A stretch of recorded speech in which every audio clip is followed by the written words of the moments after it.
Bom dia, irmãos. Vamos dar início à nossa aula. Vamos fazer uma oração para nós começarmos a nossa aula de hoje. Oremos. Senhor Deus e Pai, ainda na Tua presença venho te pedir em especial por essa aula que nós vamos ter agora, Pai.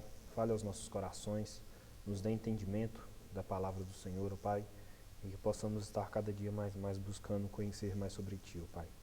Em nome de Jesus. Amém. Vamos abrir nossas Bíblias em Gênesis 1. Vamos ler Gênesis 1.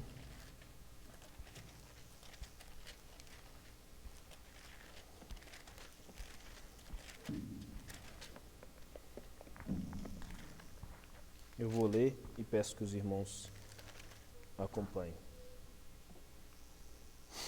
Assim diz a palavra. No princípio, criou Deus os céus e a terra. A terra, porém, estava sem forma e vazia. Havia trevas sobre a face do abismo, e o Espírito de Deus pairava por sobre as águas. Disse Deus: haja luz, e houve luz. E viu Deus que a luz era boa, e fez separação entre a luz e as trevas.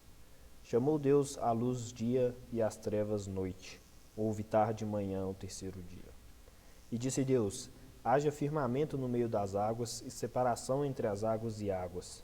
Fez, pois, Deus o firmamento e separação entre águas debaixo do firmamento e águas sobre o firmamento, e assim se fez. E chamou Deus o firmamento os céus, e houve tarde e manhã o segundo dia. Disse também Deus: ajuntem-se as águas debaixo dos céus num só lugar, e apareça a porção seca. E assim se fez. A porção seca chamou Deus terra, e ao ajuntamento de água mares. E viu Deus que isso era bom.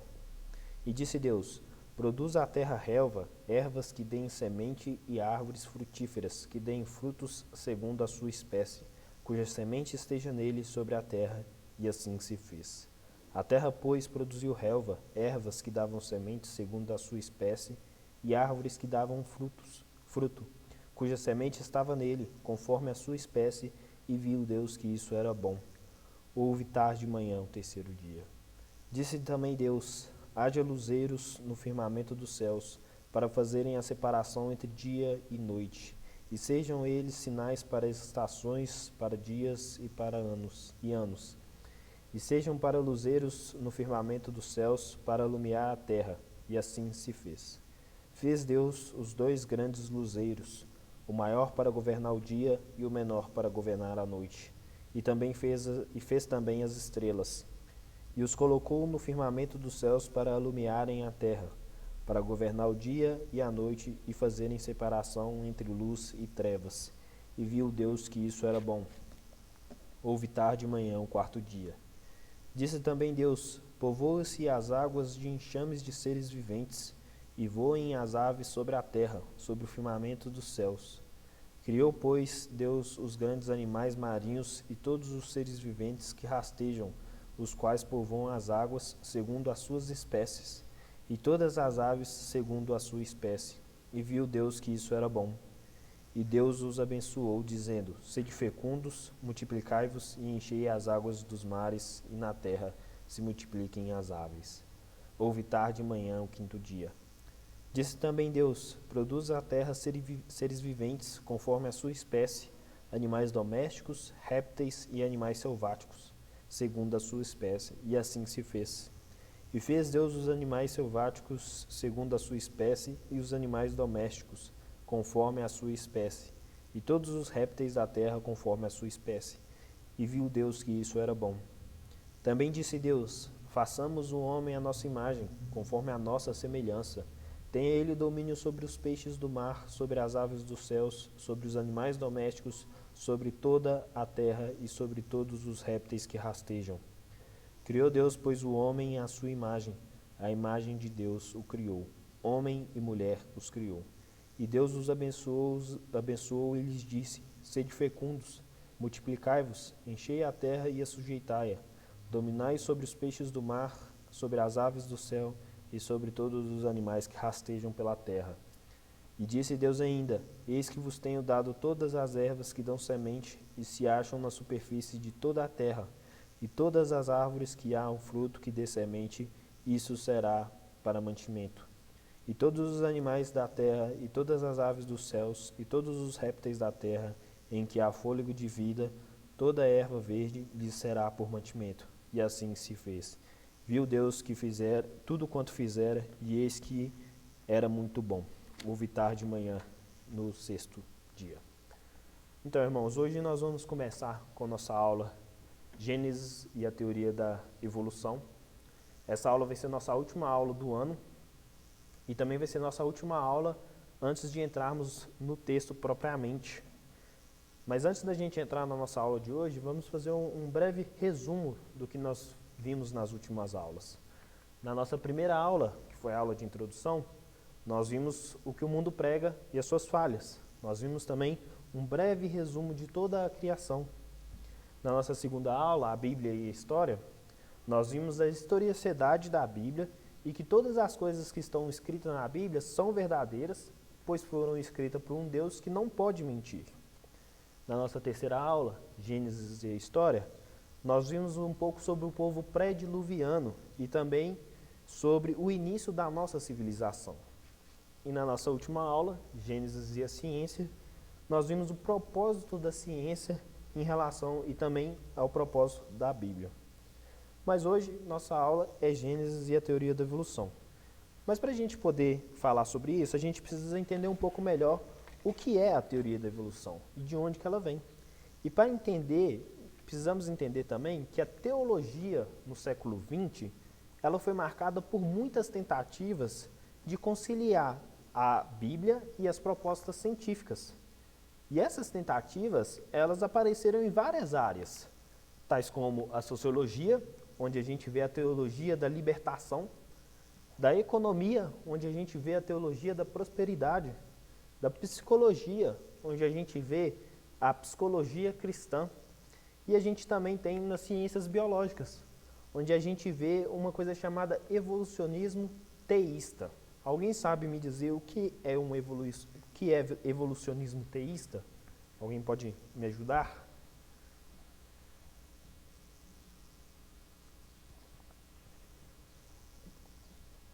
O evolucionismo teísta é a tentativa de conciliar o evolucionismo, a teoria de Darwin, Charles Darwin, com a Bíblia. Ele fala que no princípio Deus criou algumas coisas, mas depois o que foi sendo criado foi tudo fruto da evolução. Deus só deu o início da criação e o resto foi evolução. Isso é o evolucionismo teísta. Mas a gente já viu nas nossas últimas aulas que a Bíblia não contém erros científicos. Ela é perfeitamente compatível com todas as descobertas científicas que foram feitas até os dias de hoje e que vai continuar sendo compatível. Sempre havendo essa harmonização entre o que é descoberto e a Bíblia. Mas não é o mesmo caso com as teorias científicas. A gente vê que não existe harmonia entre a proposta bíblica e a teoria científica. Infelizmente, quando não há essa harmonia, muitas pessoas descreditam a Bíblia. Muitas pessoas desconfiam da Bíblia. Ou da Bíblia ou da sua interpretação fiel e literal, em vez de discordar da teoria científica. E quando a gente vê isso, a gente não percebe que o conhecimento científico ele muda muito rapidamente. Muito rapidamente. Por exemplo, os livros que a gente vê, que a gente estudou nas faculdades, que estuda nas faculdades, eles são constantemente atualizados, constantemente tem uma nova edição de um livro diferente numa faculdade. E muitas vezes nem mesmo o próprio professor consegue se manter atualizado com todas essas novas descobertas científicas. A Bíblia, por outro lado, nunca precisou passar por uma atualização. O que foi escrito 2000 anos atrás continua verdadeiro hoje, quanto no dia que foi escrito e quanto vai continuar sendo até os fins dos tempos. A Bíblia não passa por uma atualização. Mas antes da gente entrar na proposta evolutiva, a gente precisa entender algumas confusões de interpretações erradas que são feitas, principalmente em relação à teoria da evolução. Embora tenha se tornado um ícone científico a teoria da evolução, ela não expressa coerentemente as descobertas científicas. E a gente vai começar falando sobre o livro de Charles Darwin, A Origem das Espécies. O livro de Charles Darwin, ele trata nessa obra, não é sobre a origem da vida, ele trata sobre a origem da variedade das formas da vida. Não sobre a vida, mas sim a variedade. E ele procura explicar como seria possível que todas as espécies, todos sejam descendentes de apenas um ser. Todos têm o mesmo ancestral em comum. E ele propõe a seleção natural, o qual é um processo natural e observável. Mas eu pergunto para os irmãos, o que é a seleção natural? Alguém pode me ajudar?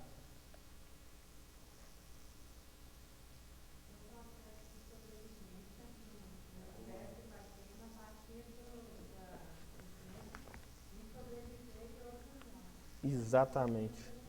Exatamente. Obrigado, Celine. A seleção natural é que vai sobreviver o que está mais apto para determinado ambiente. Por exemplo, se o mundo fosse coberto por águas, nós não sobreviveríamos. Só o peixe, porque o peixe, os animais de águas que sobreviveriam, porque eles estão adaptados para sobreviverem sobre água e nós não. Então, apenas eles. Isso seria a seleção natural. Porém, a seleção natural, ela existe apenas sobre o que já existe. Sobre o que já existe. Ela não produz uma nova possibilidade para que as escolhas sejam feitas. Então eu pergunto, o que produz essa quantidade de possibilidades para que a seleção natural possa escolher apenas algum dentre tantos? Ou melhor dizendo, o que faz que haja tanta variedade que a seleção natural escolha apenas os mais aptos? Algum dos irmãos consegue ou podem me ajudar nisso?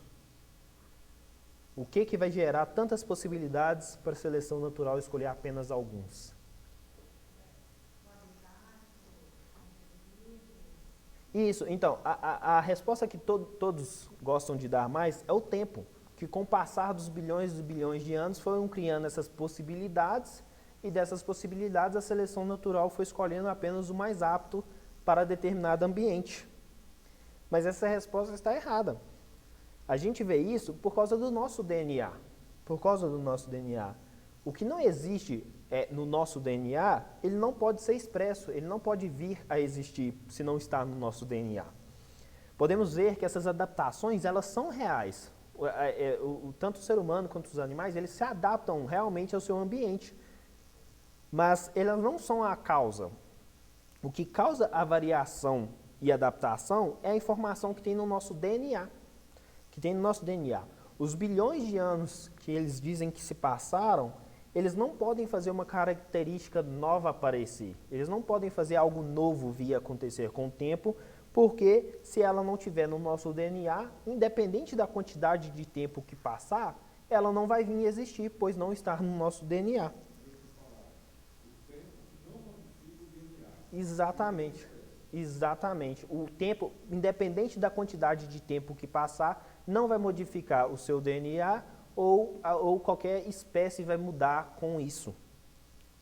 E o processo básico de transmissão de informação genética é o nosso DNA. E o nosso DNA é passado para os nossos descendentes, do pai para o filho, do filho para o seu filho e assim em diante.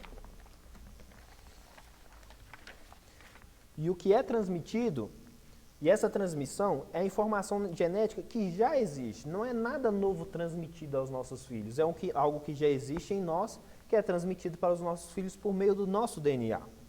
E essa informação genética que se expressa, ela se expressa em estruturas e sistemas. E aí eu trouxe alguns exemplos. A gente pode ver pela estrutura óssea, que é transmitida de uma espécie para o seu descendente, igual do homem para o seu filho, ou de um cachorro para um outro cachorro e por assim em diante. A gente vê também questão de pelos, da pelagem dos animais, de escamas, de unhas, de sistema digestivo, do sistema respiratório, do sistema circulatório e de órgãos completos e complexos. Essas coisas todas são transmitidas através do nosso DNA para os nossos descendentes. Nós, como humanos, transmitimos essas informações do nosso DNA para os nossos filhos. Os nossos filhos vão transmitir essa informação para os filhos deles e por assim em diante. E isso é repassado de uma geração para outra. Isso vai sendo repassado de geração em geração. Um indivíduo que recebe uma informação de pata, vamos supor, o cachorro que recebe a informação do seu DNA de pata, ele não consegue produzir asa, porque no seu DNA está para poder criar pata e não asa. Então não existe essa possibilidade de um DNA expressar uma característica que não é dele, Mas vocês podem estar se questionando se pode haver a variação entre que tipo de pata e que tipo de asa. E a resposta é sim, pode haver essa variação. Mas a informação genética passada vai ser sempre de pata. Nunca vai ser de asa ou de nariz ou de orelha, vai ser sempre de pata. E a informação que é passada de asa sempre vai continuar sendo asa, sempre asa. Então, essa adaptação e variação não são evidências da evolução.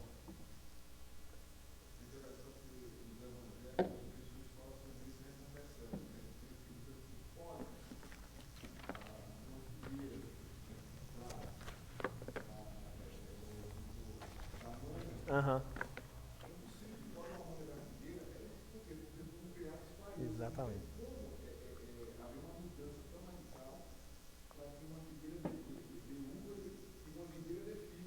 Exatamente. A própria Bíblia.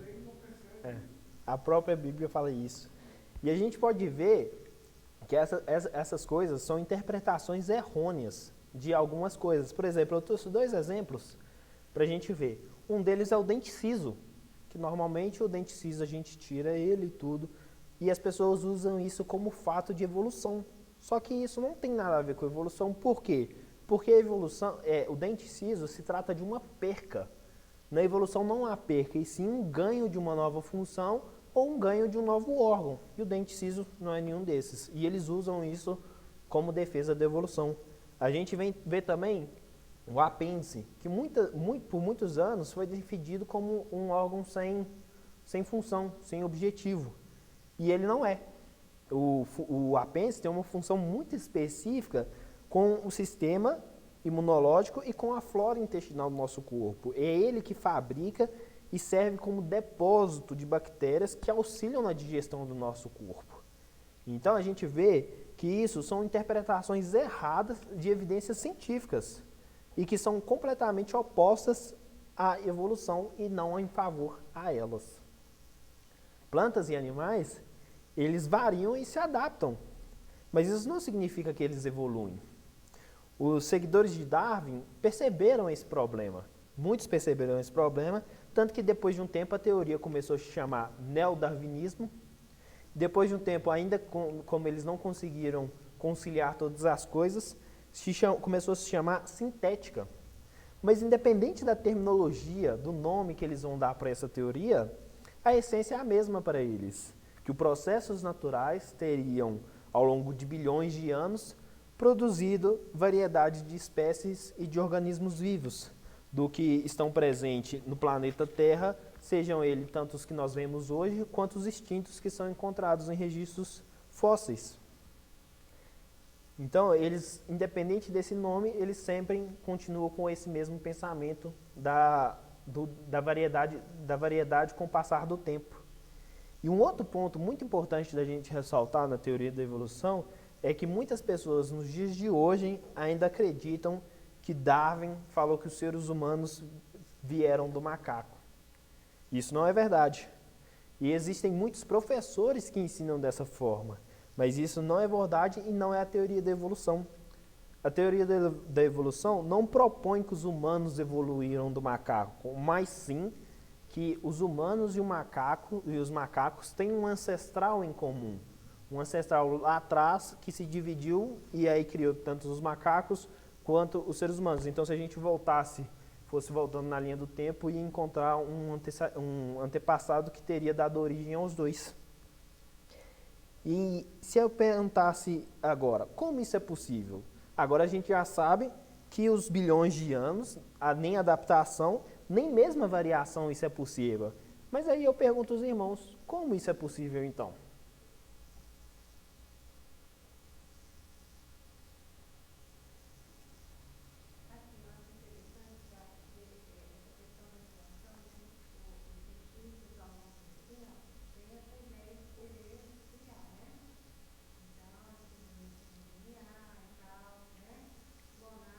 Uhum. Nunca dá certo. Nunca dá certo. Uhum. Quase nunca. O ser humano sempre vai tentar buscar essa explicação científica da criação, querendo excluir a Deus. Mas toda vez que eles excluem a Deus, eles não vão conseguir a verdadeira explicação de como todas as coisas foram criadas.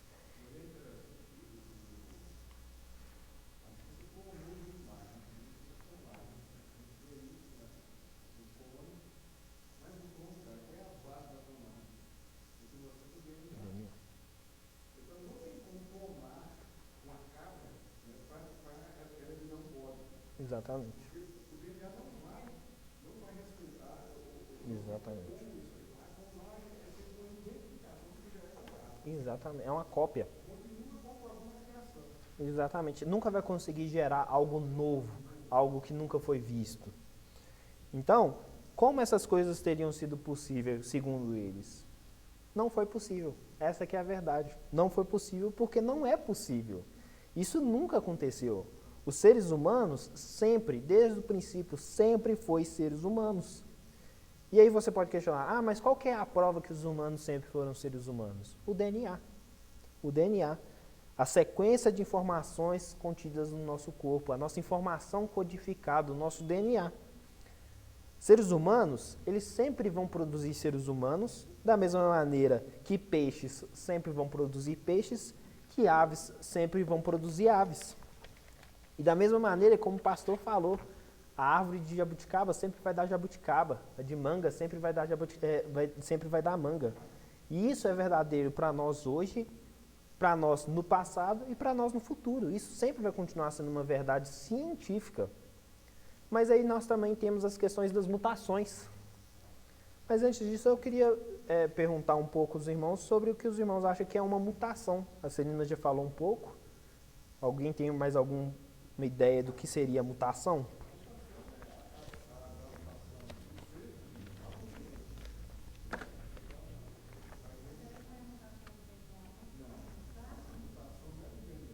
Não, a mutação, no caso, é do DNA. A mutação são erros que contém no DNA, um erro, uma deteriorização ou uma perda de informação no DNA que geram essa mutação. E aí é isso que eles usam para poder defender a teoria da evolução, que eles falam que através dessas mutações vieram a existir novas formas de vida. Mas existe um sistema de reparo do nosso DNA que corrige tanto esses erros e deteriorações. E segundo a teoria da evolução, essas perdas de informação que teriam trago uma nova forma de vida. E é exatamente que é isso que é proposto pela teoria da evolução com as mutações. Mas isso é impossível, porque o sistema de reparo do nosso DNA, ele é muito poderoso e ele é muito eficiente. E se ele não existisse, a vida na Terra já teria acabado há muito tempo. E aí a gente abre, com essa questão que eles defendem, a gente tem algumas perguntas que eles não têm respostas, tal como, e como o mecanismo de reparo de DNA teria vindo à existência? Por meio de mutações? Por meio de evolução? Essas coisas que teriam gerado esse novo DNA, esse método de reparo? E a resposta é que, obviamente, nenhuma delas. Esse mecanismo faz parte da sabedoria de Deus, sabedoria do Criador, expressa no DNA da forma viva. Esses processos naturais, eles não sabem distinguir entre o que é certo e o que é errado, entre o que funciona ou não funciona no corpo do ser humano. Isso foi uma coisa que o Senhor Deus colocou no nosso DNA.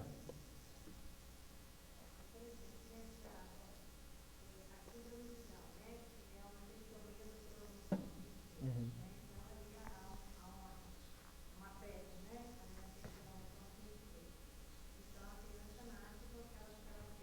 Uhum.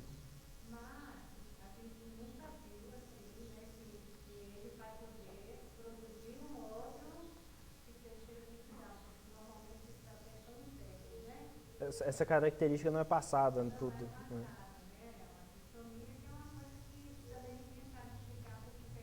Uhum.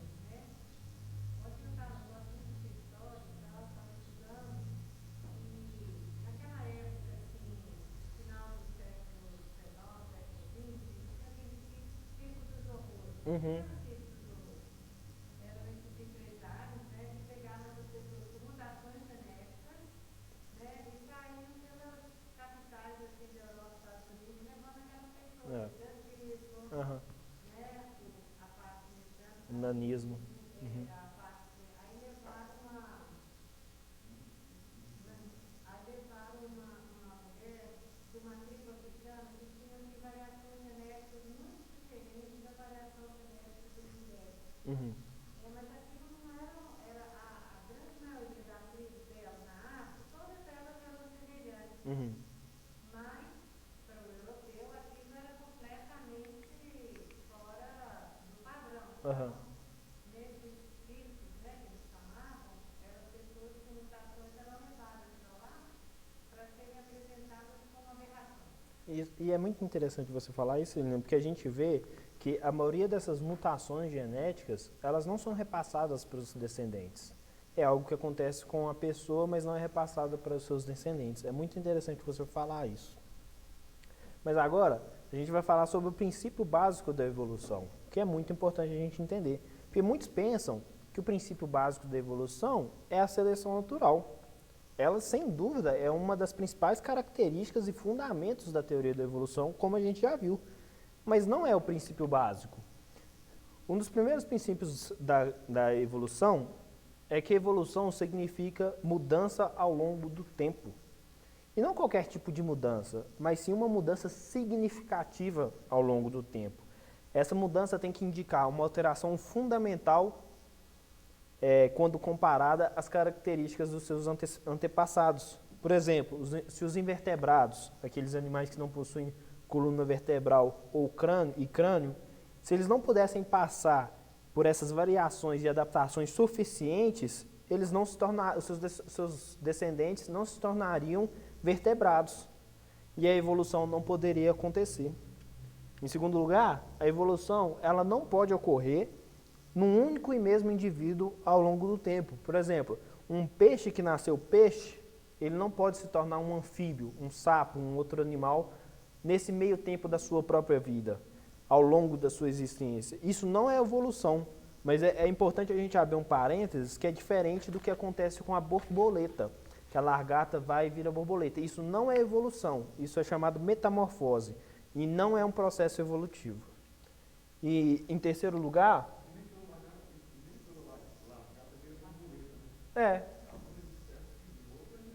exatamente. São algumas espécies, isso é verdade. E em terceiro lugar, a evolução, por definição, significa a sobrevivência do melhor capacitado ou adaptado. Formas de vida que não tiverem condição de competir com as outras e sobreviver, ela certamente morreria com o passar do tempo. E é interessante que a gente pode usar o título original que Darwin deu para o seu livro, está um pouco pequeno, ele está nessa área aqui, mas a gente pode usar o título original que Darwin deu para o seu livro como resumo dessas três características que a gente deu, que era sobre o nome do livro era sobre a origem das espécies por meio da seleção natural ou preservação das raças favorecidas na luta pela sobrevivência. Então, com esses dados, a gente chega a uma conclusão. E qual que é essa conclusão? Que o princípio básico da evolução é a morte. É a morte. Porque na proposta evolucionista, as formas de vida precisam dar lugar a outras formas de vida para a evolução poder acontecer. Se todos os indivíduos de uma mesma espécie nunca morressem, eles sempre seriam perfeitamente adaptados ao meio que eles existem. E por isso não haveria a necessidade de ocorrer uma luta por sobrevivência, nem mesmo a atuação da seleção natural. E ainda que houvesse variação desses indivíduos, pois todas as formas variantes também seriam perfeitamente capacitadas e adaptadas a determinado ambiente. Então, a teoria da evolução depende da morte. Sem ela, não existe a menor possibilidade científica de ser feita uma proposta aceitável sobre a teoria da evolução. E também a gente já viu nas nossas aulas anteriores que a evolução é incompatível com as leis da natureza. As leis da termodinâmica afirmam claramente que o estado da natureza, tanto hoje quanto sempre, tanto na Terra quanto no universo, ela está sempre em estado degenerativo. A teoria da evolução também é completamente incompatível com o texto que a gente leu de Gênesis 1. Mas ainda há uma incompatibilidade muito maior e mais fundamental entre a teoria da evolução e a Bíblia.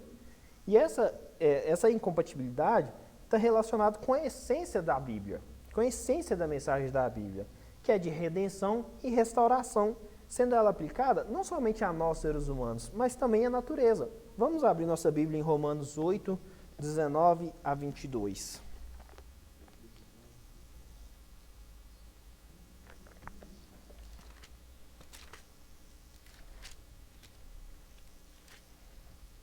Eu vou pedir para o irmão que achar, possa ler. Romanos 8, 19 a 22.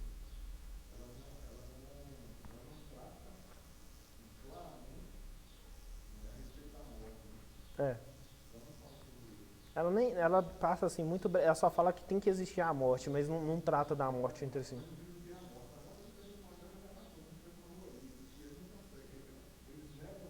Uhum. Exatamente. Do que morreu. Isso.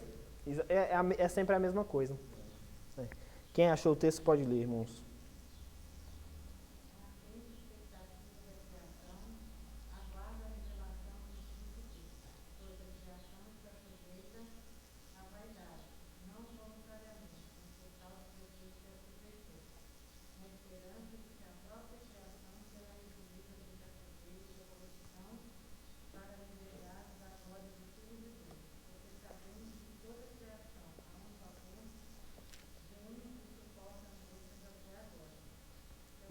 Até o 22, obrigado.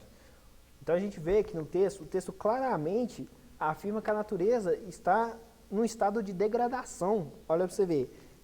A gente vê aqui, ó. Porque toda a criação a um só tempo geme e suporta angústias. A escravidão da decadência, a gente vê esses termos. E não um estado de evolução como as pessoas defendem. A gente vê que a natureza está sofrendo, ela não está evoluindo. A afirmação bíblica é de que a natureza está num estado degenerativo e não num estado evolutivo. A Bíblia afirma também que a natureza foi submetida a essa situação não por escolha da própria natureza. Em outras palavras, a natureza está num estado degenerativo não por uma razão específica, na verdade, e não por um simples processo natural ou alguma lei da natureza ou lei natural que colocou ela dessa maneira. E a gente também tem um outro problema que não tem solução para eles. Porque, segundo a Bíblia, a razão do nascimento, vida e morte do Senhor Jesus pode ser resumida em um único versículo. Vamos ler Romanos 6, 23.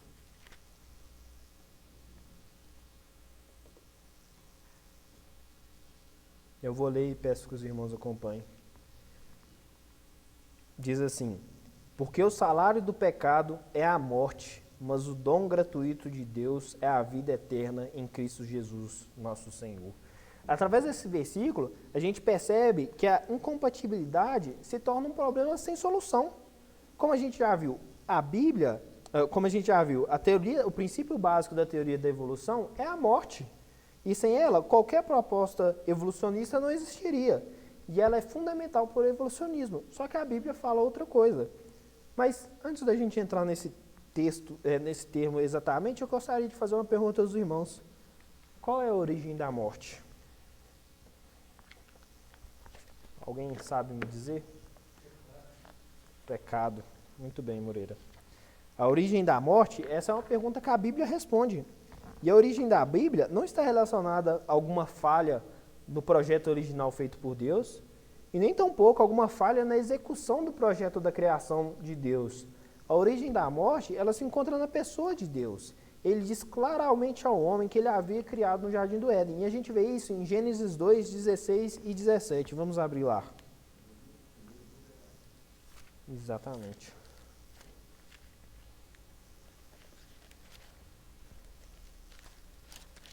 Gênesis 2, 16 e 17.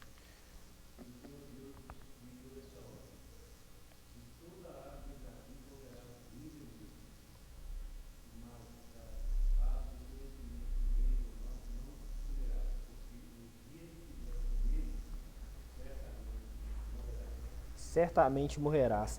E essa parte, certamente morrerás, traduzindo ela literalmente, ela diz, morrendo, morrerás. E através dessa declaração, o Senhor está afirmando o que vai acontecer, o que aconteceria com Adão no caso de desobediência. Essa declaração não se refere apenas ao ato, mas sim um processo que culminaria na morte física. E foi justamente o que Adão experimentou na sua vida. E a gente vê isso em Gênesis 3, 17 a 19. Vamos abrir lá. Que diz assim: E Adão disse, visto que atendestes à voz da tua mulher, e comestes a árvore, e que eu te ordenara, não comesses, maldita é a terra por tua causa. Em fadiga obterás dela o sustento durante os dias da tua vida. Ela produzirá também calos e abrolhos, e tu comerás a erva do campo. No suor do rosto comerás o teu pão, até que tornes a terra, pois delas foste formado, porque tu és pó, e ao pó tornará. A gente vê nesse texto que a terra foi amaldiçoada. Olha para você ver no verso 16. Maldita é a terra por sua causa. E agora, a terra que antes produzia com facilidade, que dava o sustento a Adão e sua família, agora ele ia ter dificuldade com a terra. Adão agora conheceria a dificuldade de prover para sua família. Olha para você ver no verso 19. No suor do rosto comerás o teu pão. Ele teria trabalho, ele teria dificuldade. A gente vê também no Gênesis 5, 4 e 5, as consequências da desobediência de Adão. A gente vê, diz assim: depois que gerou Sete, viveu Adão 800 anos e teve filhos e filhas. Os dias todos de vida de Adão foram 930 anos e morreu. A morte, nós vemos aqui a clara consequência do pecado, da desobediência de Adão. Nós vemos a morte. Então, a gente vê nesses dois textos que a vida seria difícil e teria a morte por causa da desobediência de Adão. Portanto, a morte tem uma origem.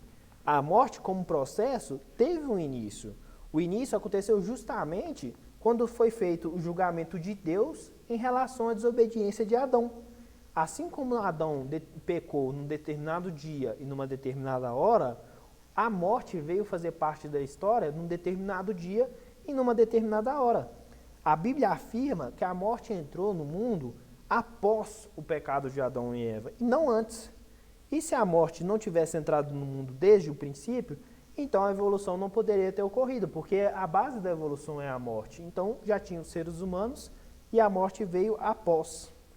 Se a morte não tivesse entrado no mundo antes do pecado de Adão, ela não poderia ser o salário do pecado. E se a morte não for o salário do pecado, qual seria a razão da vinda de Cristo? Então, qualquer tentativa de harmonização entre a teoria da evolução e a Bíblia sempre irá comprometer uma das duas, fazendo que uma ou outra seja completamente falsa, nula ou absurda. Não existe possibilidade de harmonização entre a teoria da evolução e o que é o relato bíblico de Gênesis. Vamos orar para a gente encerrar. Claro.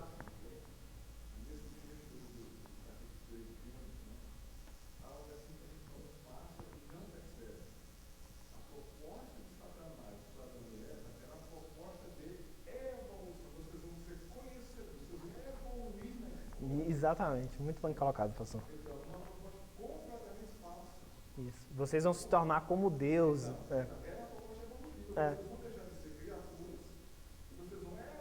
Para criadores. Só não foi a evolução que eles desejavam.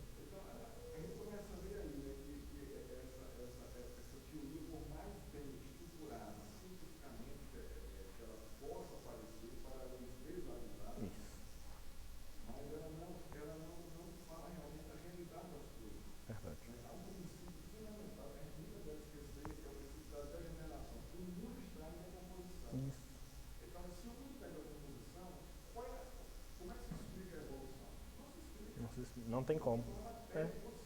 Isso, exatamente. É muito interessante o texto de Romanos mesmo que eu trouxe, que a própria Bíblia fala que a natureza ela tá esperando a redenção, está esperando a volta de Jesus também. Como uma coisa que está se degenerando, ela pode estar evoluindo. Não faz sentido, não faz sentido. Moreira,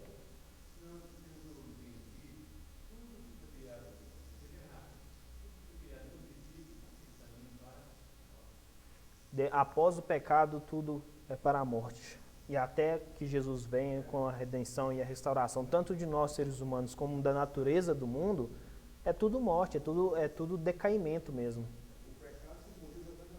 Isso, exatamente. Exatamente. Adão.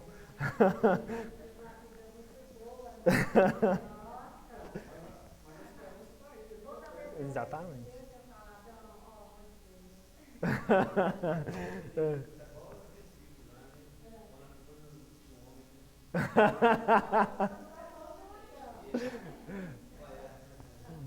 Mais alguém gostaria de fazer algum comentário, irmãos? Então vamos orar para. Claro? Não fala, não fala.